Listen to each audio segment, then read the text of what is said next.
Today is the day we are going to start cutting and sewing on my wedding dress.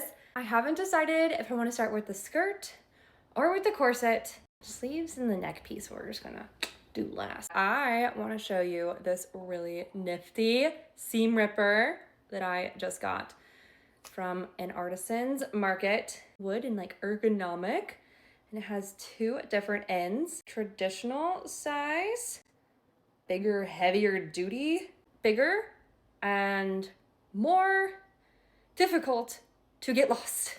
Always lose my seam ripper. Decided we are starting with the skirt. My wedding heel is gonna give me the guesstimate of height. Figure out how tall I wanna make this. The most comfortable heels, Kelly and Katie from DSW.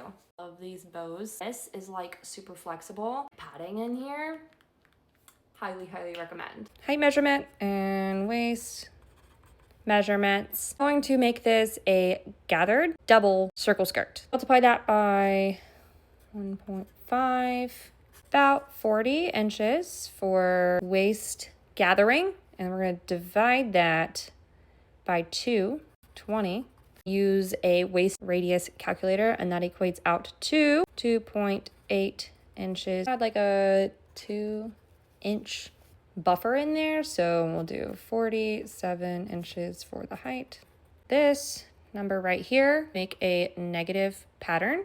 This out into this circle with the tape measure. Pro tip, paper bags are great for making patterns. Reusable and budget friendly. We'll measure up 2.8, straight line. Mark 2.8, pivot point, this over here. Mark 2.8 all the way around. And then you just kind of connect the dots. Cut it out, make sure you cut it on a curve. It doesn't have to be exactly perfect, but make it pretty close.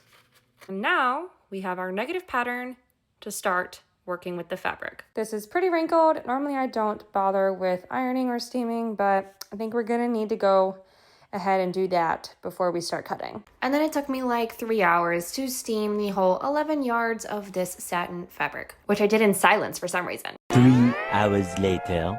I was so happy to be done.